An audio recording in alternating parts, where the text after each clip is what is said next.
进入9月之后，家里的多肉都陆陆续续的从休眠中醒过来了。这段时间是多肉们的生长旺盛期，养护工作就显得尤为重要。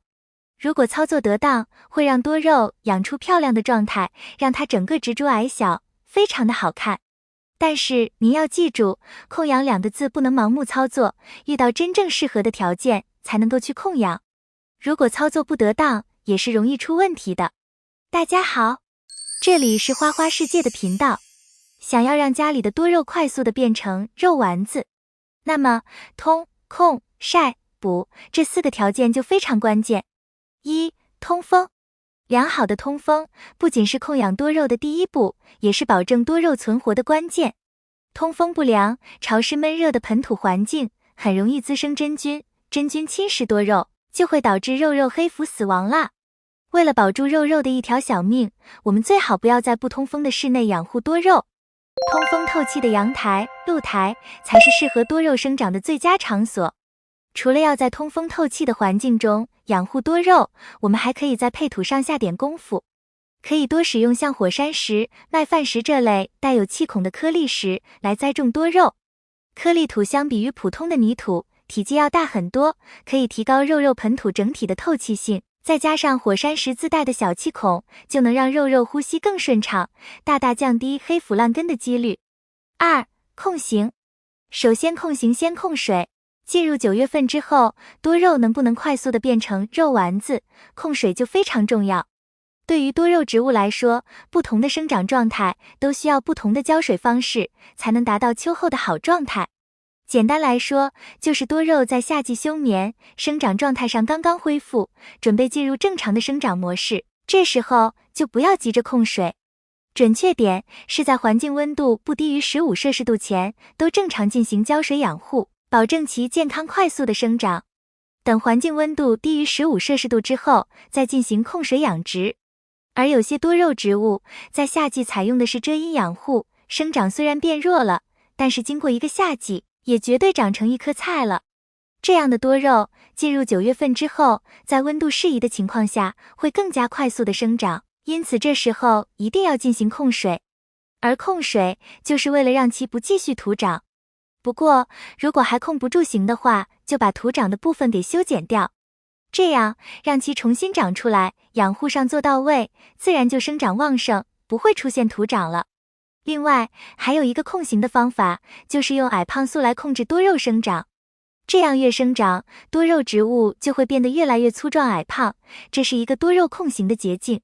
不过，使用矮胖素有讲究，是要健康的多肉才行。3. 多晒太阳。进入9月之后，光照会渐渐变弱，多肉植物们就可以直接晒太阳了。晒太阳对于多肉植物来说，好处可不少，最显眼的就是光合作用，充足的光照，得到的有机物质就会越多，多肉植物生长速度就会越快，还能有效防止徒长。我们知道，多肉植物最怕的就是徒长，而徒长的主要原因就是缺乏充足的光照。晒太阳也是要看多肉的状态和品种的，比较强壮、健康的品种，只要皮实些，在温度下降到30摄氏度的时候，就能移到室外去晒太阳了。而一些不是很皮实、强壮的多肉品种，需要在环境温度在25摄氏度，已经完全苏醒过来的多肉，才能去晒太阳。同样的，不健康、瘦弱的多肉，也是不能长时间晒太阳的。如果按地区来分的话，像现在，北方地区可以没有顾忌的晒多肉了，而南方地区则需要避开中午这段时间，早晚进行晒太阳，比较安全些。不然，很可能吃不消高强度的光照，把多肉晒成大花脸。遮阴休眠的多肉，在准备移到室外晒太阳的过程中，要注意按照循序渐进的方式，先渐散射光和早晚直射光，然后慢慢增加见直射光的时间，最后完全熟悉了室外的养护环境就行。4. 补养。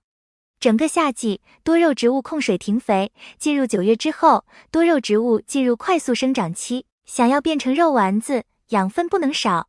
对于施肥来说，还真的是宜早不宜迟，因为整个秋季前半段是多肉长身体，这时候需求的养分是非常多的。而到了秋季的后半段，温度下降快，温差越来越大，对于养分来说需求就少了，毕竟长势变缓了。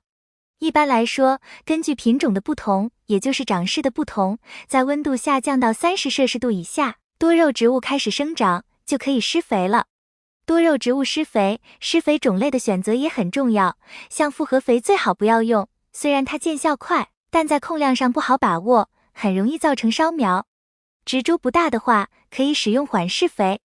而较大植株的话，就是用水溶性复合肥，10天左右浇灌一次，连续浇灌2到3次，就能满足多肉的生长了。记得水溶性复合肥使用前需要稀释。